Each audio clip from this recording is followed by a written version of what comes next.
Episode 112, Press Conference. The party began at 7 p.m. Smooth music was played at the venue. The band was located in the center of the hall, attracting a lot of attention. Isn't that Travis Green? And that is his violinist. And that...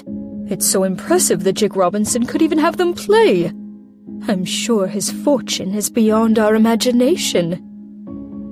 Although the discussion became louder and louder, given their social status, the guests were not too surprised either. Since Jake was absent, everything was arranged by his assistant Miranda Young, and the event would be hosted by Captain Henrik Robinson. A lot of celebrities that were rarely seen appeared together at the same place. The reporters felt excited and were writing everything down professionally. With a yelp, people cast their gaze at a young and handsome man walking inside with his date. One of Serena's classmates exclaimed excitedly, "Jackson Robert!" "That is Jackson Robert. He looks even better than a magazine. Who's the girl next to him?" Under everyone's glance, Mary Parker was holding Jackson's hand, smiling fearlessly.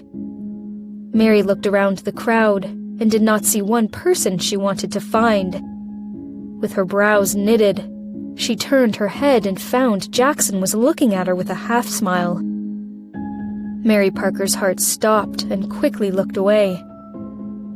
Jackson Robert drew her close, breathing into her ear, and asked in a low voice, "Who are you looking for?" Mary Parker felt a bit uneasy. Did Jackson already know who she was trying to find? Mary straightened her face and moved away from Jackson, saying resolutely, "I'm looking for Serena Clark." Jackson's eyes dimmed as he arched an eyebrow and watched Mary going away. Committed to her excuse, Mary went inside, found Serena and greeted, "Hey, sunshine!" Serena was standing next to Captain Robinson, talking to an old acquaintance. Hearing Mary's voice, she turned back and smiled. "Mary, you're here!" "Henry is not here for your party?" Mary asked, looking around. Serena shook her head. "He's injured and is in the hospital." This news startled Mary. She became nervous. "Injured? Car accident? Or stricken by a lightning bolt?" Serena explained what had happened briefly, which terrified Mary Parker. Suddenly, Mary's face darkened as she said, "I feel like things are not that simple. It is a good neighborhood where you live, so it is highly unlikely that a rapist would appear near there. Is it possible that..." Mary's words gave Serena an epiphany. Since yesterday, she had thought she simply had bad luck. However, Mary reminded her that it might not be an accident. Henry Miller lived far away from her and Jake's residence, and would not go look for her without something important. So, how did he end up at that place? Mary's words were like a thread, connecting the things that she failed to understand together.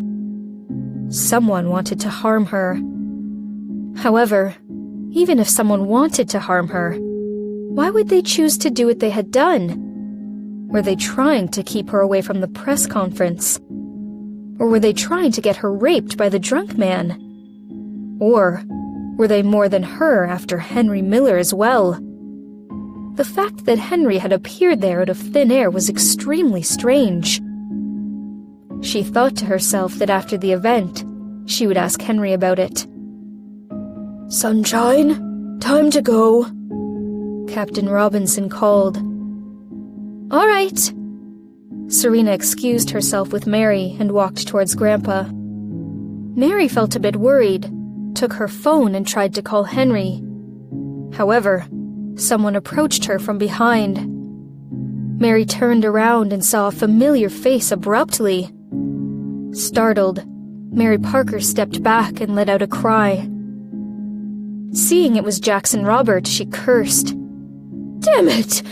What's wrong with you?" Jackson disregarded her reaction, stepped up, and narrowed his eyes. "Who are you trying to call?" Feeling a bit guilty, Mary stood up straight and exclaimed, "What does that have to do with you? The press conference is about to start." Then she quickly walked away. Jackson Robert gazed back at her, looking displeased. The conversations were loud. Travis Green's band only played the opening tune before they handed it over to another band. Greetings were being exchanged, and small talk about everything was being made all over the place. Suddenly, the lights dimmed, and the voice of Miranda Young was heard. She smiled and said, "We are honored to have you here. Now please welcome Mrs. Robinson, Serena." As Miranda said that, everyone looked behind her. The young and pretty woman came inside holding the hand of an old man. Everyone was stunned by the young girl. Serena was wearing a golden maxi gown, decorated with 1,000,000 rhinestones. Under the chandeliers, it looked brilliant. Her hair was fixed into an updo, with some strands falling naturally. Her light makeup made her look youthful and healthy. Stunning. Everyone knew that Jake Robinson was married, and a lot of people knew that his wife was pretty. However, they had no idea that she would look this good. Even if she was in the entertainment industry, she would be one of the prettiest faces there. Very satisfied to see people surprised by Serena's look, Captain Robinson raised his head proudly. Although he stooped from age, Captain Henrik Robinson still looked quite tall next to Serena. Taking her hand, Captain Robinson went on the stage and took the microphone in Miranda's hand. "Thank you for coming. I am Jake Robinson's grandfather, Captain Henrik Robinson." Applause sounded like thunder. Captain Henrik Robinson was a war hero who brought fear to his enemies and honor to his country. Everyone knew him. However, they had no idea that such a warrior man had a side so soft. "Unfortunately, Jake's professor passed away in Moscow, Russia. Originally, we wanted to reschedule, but considering the schedule of our honored guests..." Despite his age, Captain Robinson still spoke loud and clear. A lot of celebrities from the older generation cast respectful looks at him. He was a hero that had defended his country. Not only did Captain Robinson represent the glory of the Robinson family, he was also a role model of his generation.